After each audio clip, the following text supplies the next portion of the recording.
આજે આપણે ધોરણ 9 પ્રકરણ 8 ચતુષ્કોણ વિશે અભ્યાસ કરીશું। ચતુષ્કોણ એટલે શું? આપણે અગાઉના ધોરણમાં ત્રિકોણ વિશે સમજી ગયા છે। ત્રિકોણ, ત્રિ એટલે 3, કોણ એટલે ખૂણા। 3 ખૂણા ધરાવતી બંધ આકૃતિને આપણે શું કહીએ છીએ? ત્રિકોણ કહીએ છીએ। એ જ પ્રમાણે આપણે અહીંયા ચતુષ્કોણ, ચતુષ્કોણનું આપણે સંધિ વિગ્રહ કરીએ તો ચતુષ વત્તા કોણ, ચતુષ એટલે 4, કોણ એટલે ખૂણા। 4 ખૂણાવાળી, 4 ખૂણા ધરાવતી જે બંધ આકૃતિ છે આપણે એને ચતુષ્કોણ તરીકે ઓળખીએ। હવે એની વ્યાખ્યા જોઈએ। ચતુષ્કોણની વ્યાખ્યા તો એક જ સમતલમાં આવેલા, ધારો કે એક પાટીયું એક સમતલ છે તો એક જ સમતલમાં આપણે જોઈએ, એક જ સમતલમાં 4 બિંદુ આપણે લઈએ છીએ, 3 4 બિંદુ એક જ સમતલમાં આવેલા, એટલે કે જેને આપણે કહીએ સમતલીય। આ બિંદુઓ કેવા છે? સમતલીય બિંદુઓ છે। હવે આ સમતલીય 4 બિંદુઓ પૈકી કોઈ પણ 3 નો વિચાર કરીએ, 1 2 3 એક જ રેખામાં નથી, એટલે કે સમરેખ નથી। 1 2 3 એક જ રેખામાં નથી, 1 2 3 એક રેખામાં નથી, 1 2 3 કોઈ પણ 3 બિંદુઓ એક જ રેખામાં નથી, એટલે કે સમરેખ નથી। તો સમરેખ નથી તો એવા બિંદુઓને આપણે જોડી અને જે બંધ આકૃતિ બને છે, દાખલા તરીકે આ બિંદુ A છે, આ બિંદુ B, આ C અને D, તો અહીંયા આપણે એને જોડી દઈએ છીએ।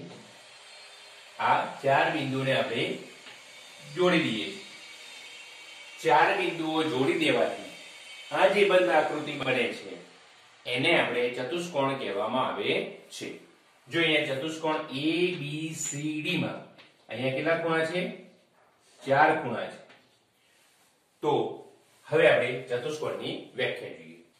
જો અહીંયા આપણે જે સમજ્યા છે એ અહીંયા આપણે શબ્દોમાં લખીએ। ચતુષ્કોણની વ્યાખ્યા 4 સમતલીય એટલે કે એક જ સમતલમાં આવેલા બિંદુઓ પૈકી કોઈ પણ 3 બિંદુઓ સમરેખ ન હોય, એટલે કે એક જ રેખામાં આવેલા ન હોય, તો તેવા 4 બિંદુને ક્રમમાં જોડીએ છીએ।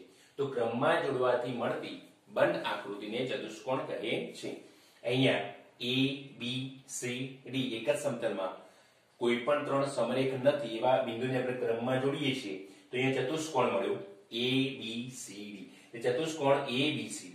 એ જ પ્રમાણે બીજા P Q R S બિંદુને આપણે ક્રમમાં જોડ્યા તો ચતુષ્કોણ મળ્યો P Q R S। અહીંયા બે ચતુષ્કોણ બન્યા અને બંને ચતુષ્કોણમાં આ જે પ્રથમ ચતુષ્કોણ છે, ચતુષ્કોણ ABCD ની બહિર્મુખ ચતુષ્કોણ અને ચતુષ્કોણ PQRS ને અંતર્મુખ ચતુષ્કોણ કહે છે। બહિર્મુખ અને અંતર્મુખ એટલે શું? સામ સામેના બિંદુને આપણે જોડીએ છીએ। જો એ સામ સામેના બિંદુને જોડીએ છીએ અને એ જોડવાથી જે બે રેખાખંડો બને, આ અને આ બંનેને આપણે જોડવાથી જે રેખાખંડો બન્યા એ રેખાખંડો પરસ્પર છેદે તો બહિર્મુખ ચતુષ્કોણ। સામ સામેના જે બિંદુને જોડવાથી જે રેખાખંડ મળે છે એ રેખાખંડ પરસ્પર છેદે નહીં તો અંતર્મુખ ચતુષ્કોણ કહેવાય છે। વિદ્યાર્થી મિત્રો, આપણે ચતુષ્કોણ વિશે સમજી ગયા છીએ। આ ચતુષ્કોણ ABCD માં આપણે જોઈએ તો એમાં આ જે છે AB એ ચતુષ્કોણની બાજુ કહેવાય, AB BC CD અને DA। તો ચતુષ્કોણને 4 બાજુ, 4 બાજુ, જેમ ત્રિકોણને 3 બાજુ હતી એમ ચતુષ્કોણને 4 બાજુ, એક તો રેખાખંડ AB, રેખાખંડ BC, રેખાખંડ CD અને રેખાખંડ DA। એ જ પ્રમાણે ત્રિકોણના 3 ખૂણાઓ હતા, ખૂણો A, ખૂણો B, ત્રિકોણ ABC હોય તો 3 ખૂણા હતા, એમ અહીંયા 4 ખૂણા છે। 4 ખૂણાઓમાં જો એક આ ખૂણો, ખૂણો A, બીજો આ ખૂણો, ખૂણો B, ત્રીજો આ ખૂણો, ખૂણો C, ચોથો આ ખૂણો, ખૂણો D। આપણે DAB એમ પણ ખૂણો બોલી શકીએ છીએ, અથવા તો ખૂણો A બોલીએ અથવા તો ખૂણો DAB। એ જ પ્રમાણે ખૂણો ABC અથવા તો ખૂણો B આપણે બોલી શકીએ છીએ। ખૂણો BCD અથવા ખૂણો C બોલી શકીએ છીએ, ખૂણો ADC અથવા તો ખૂણો D એકલો પણ આપણે બોલી શકીએ છીએ. એટલે અહીંયા ચાર બાજુઓ ચાર ખૂણાઓ અને આ જે બિંદુઓ છે એને એ ચતુષ્કોણના શિરોબિંદુઓ કહેવાય છે. તો ચતુષ્કોણના શિરોબિંદુઓ ચાર છે. A, બિંદુ B, બિંદુ C અને બિંદુ D. હવે વિકર્ણોની વાત કરીએ તો જે ચતુષ્કોણો છે એ ચતુષ્કોણ જે છે એના એ ચતુષ્કોણના સામેના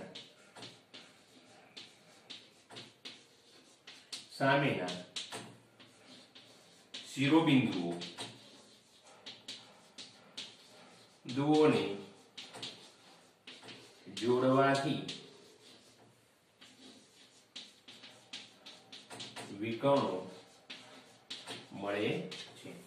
ટૂંકમાં વિદ્યાર્થી મિત્રો અહીંયા ચતુષ્કોણના ABCD ચાર શિરોબિંદુઓ છે. આ બંને પાસેના શિરોબિંદુ છે, આ સામેના શિરોબિંદુ છે. સામેના શિરોબિંદુને આપણે જોડીએ છીએ તો આ જોડવાથી એક રેખાખંડ મળ્યો, રેખાખંડ AC.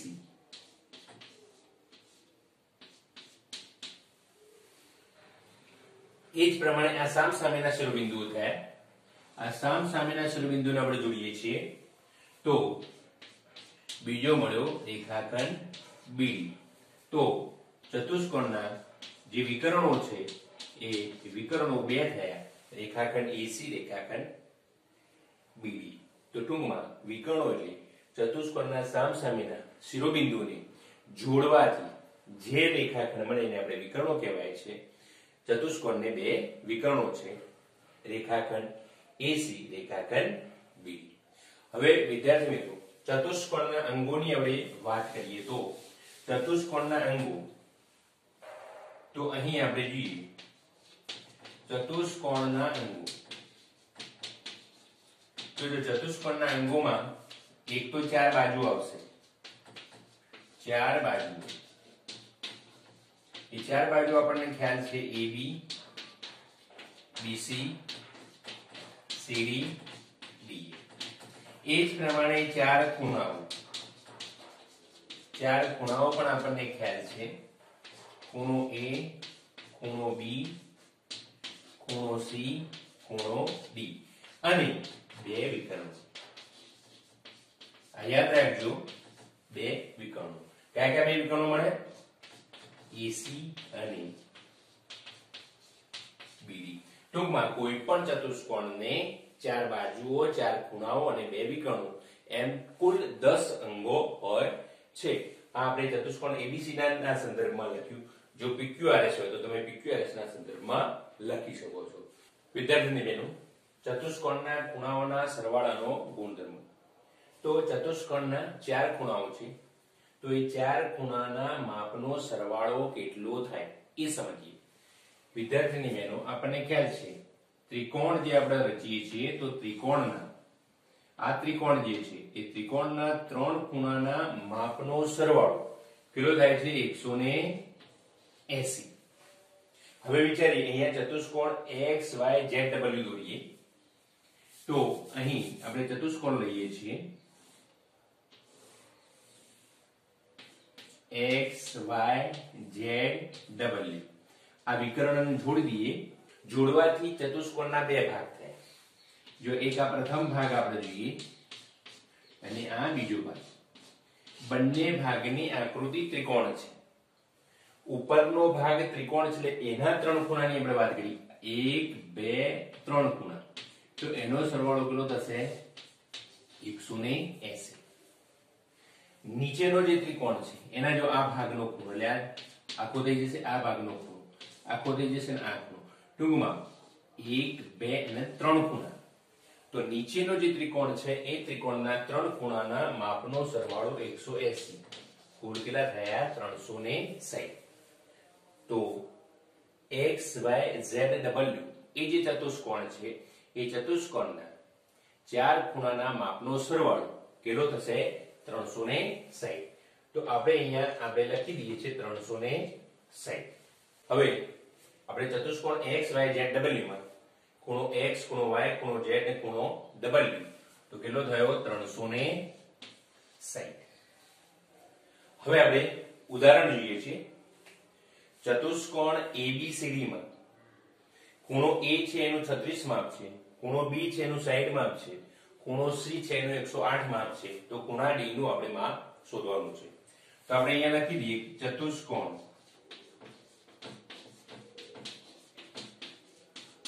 ABCD માં ખૂણો A, ખૂણો B, ખૂણો C અને ખૂણો D ચારે ચાર ખૂણાના માપનો સરવાળો 360. ક્રમશઃ આપણે ખૂણા A ના માપ 36, B નું માપ 60, C નું માપ 108 અને આપણે ખૂણા D નું માપ શોધવું છે 360. આનો જો આપણે સરવાળો કરીએ છીએ તો 204 સરવાળો વત્તા ખૂણો D બરાબર 360. તો ખૂણો D બરાબર અહીં આપણે લખીએ છીએ ખૂણો D બરાબર 360 ઓછા 204. આપણે બાદબાકી કરીશું તો 156 જવાબ આવે છે. એટલે અહીંયા ખૂણો D 156.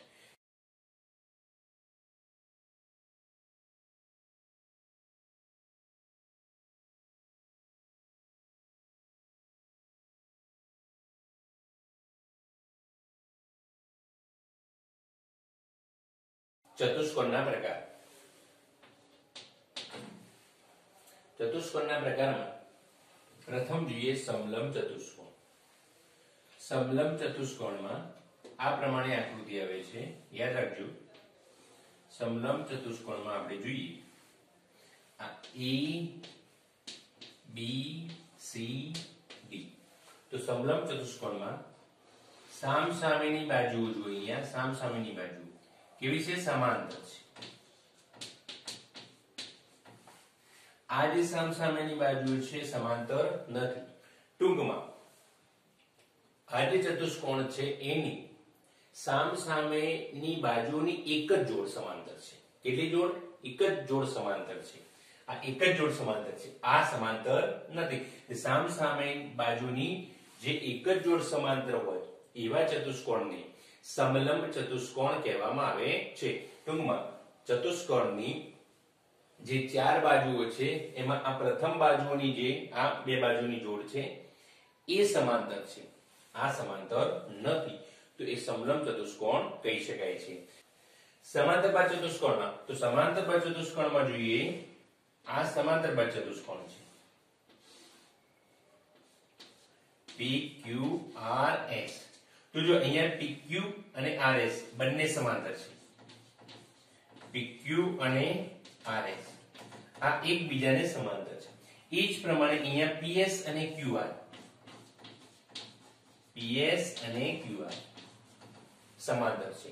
તો જે ચતુષ્કોણની સામસામેની બાજુઓની બંને જોડ સમાંતર હોય, અહીંયા એક જ જોડ સમાંતર હતી, અહીંયા બંને જોડ ટૂંકમાં સામસામેની બાજુ સમાંતર હોય, આ સામસામેની બાજુ સમાંતર હોય, આ સામસામેની બાજુ સમાંતર હોય. તો જે ચતુષ્કોણમાં સામસામેની બાજુઓની બંને જોડ સમાંતર હોય એવા ચતુષ્કોણને સમાંતર બાદ ચતુષ્કોણ કહે છે. હવે વિદ્યાર્થી મિત્રો, આ સમાંતર બાદ ચતુષ્કોણ છે એમાં કોઈ પણ એક ખૂણો કાટખૂણો કરીએ તો જો આ રીતે બનશે. આપણે આ ખૂણો કાટખૂણો બનાવીએ છીએ. આ સમાંતર બાદ ચતુષ્કોણ છે એનો કોઈ પણ એક ખૂણો કાટખૂણો બનાવીએ. હવે આને સમાંતર રેખા દોરવા જઈએ તો સીધી સીધી રેખા આ રીતે આવશે. આને સમાંતર રેખા દોરવા જઈએ તો આ રીતે, કારણ કે સમાંતર બાદ ચતુષ્કોણનો નિયમ શું છે? સામસામેની બાજુઓ કેવી છે? સમાંતર હોય છે. તો સામસામેની બાજુઓ સમાંતર હોય તો આપણે એવું કહી શકાય કે સમાંતર બાજુ ચતુષ્કોણમાં કોઈ પણ એક ખૂણો કાટખૂણો હોય. હવે કોઈ પણ એક ખૂણો કાટખૂણો લઈશું તો ઓટોમેટિકલી બધા કાટખૂણા જ થઈ જાય. બરાબર છે? આપણે પાછળ સમજીશું. તો સમાંતર બાદ ચતુષ્કોણનો કોઈ પણ એક ખૂણો કાટખૂણો હોય તો એ ચતુષ્કોણને લંબચોરસ કહેવામાં આવે છે. હવે સમબાદ ચતુષ્કોણ. તો સમાંતર બાદ ચતુષ્કોણ લઈએ છીએ આપણે. આ સમાંતર બાદ ચતુષ્કોણ લઈએ છીએ. એ સમાંતર બાદ ચતુષ્કોણમાં બધી બાજુના માપ કેવા હોય? સરખા. આ 7 7 7 7. જો આ 4 હોય તો આ 4 4 4. સમાંતર બાજુ ચતુષ્કોણની બધીય બાજુના માપ સમાન હોય અથવા તો સરખા હોય તો સમબાજુ ચતુષ્કોણ કહે છે. હવે ચોરસની વાત કરીએ તો સમાંતર બાજુ ચતુષ્કોણ આપણે લઈએ છીએ. આ સમાંતર બાજુ ચતુષ્કોણ લઈએ છીએ તો એનો એક ખૂણો કાટખૂણો હોય. તો ચલો આપણે એક ખૂણો કાટખૂણો કરીએ. એક ખૂણો કાટખૂણો કરીએ. સમાંતર બાજુ ચતુષ્કોણનો કોઈ પણ એક ખૂણો કાટખૂણો સાથે સાથે બધી બાજુના માપ સરખા. તો જો આ બાજુનું માપ આ બાજુનું માપ સરખું તો આ જેટલો દોરીએ છીએ એટલો જ આ દોરી શકે. જેટલો આપણે દોરીએ છીએ આ એટલો જ આ દોરી શકે. હવે સમાંતર બાજુ છે એટલે અહીંયા આને સમાંતર થશે, આ પણ સમાંતર થશે. તો ટૂંકમાં સમાંતર બાજુ ચતુષ્કોણનો એક ખૂણો કાટખૂણો હોય અથવા તો બધા ખૂણા કાટખૂણા હોય.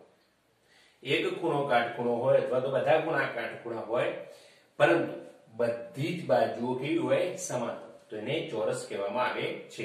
લંબચોરસમાં શું ફક્ત એક ખૂણો કાટખૂણો હોય તો લંબચોરસ, પણ ખૂણો કાટખૂણો હોય એની બાજુઓ સમાન હોય તો એને આપણે શું કહીશું? ચોરસ. હવે પતંગાકાર એટલે પતંગ જેવો આકાર. આપણે પતંગ જોયેલો છે. પતંગનો આકાર કેવો હોય છે? આ રીતે પતંગનો આકાર હોય છે. તો પતંગ આકાર ચતુષ્કોણમાં શું કરીશું? પાસ પાસેની માનો કે આ એ બી આપણે અહીંયા લઈએ છીએ એ બી સી અને ડી. અહીંયા જો એ બી અને એડી પાસ પાસેની બાજુ કેવી છે? સમાન છે. અહીંયા સીબી અથવા તો બીસી અને સીડી પાસ પાસેની બાજુઓ કેવી છે? સમાન છે. તો જે ચતુષ્કોણની પાસ પાસેની બાજુઓ કેવી હોય? સમાન હોય તો એવા ચતુષ્કોણને પતંગાકાર ચતુષ્કોણ કહે છે. તો આ થયા ચતુષ્કોણના પ્રકાર.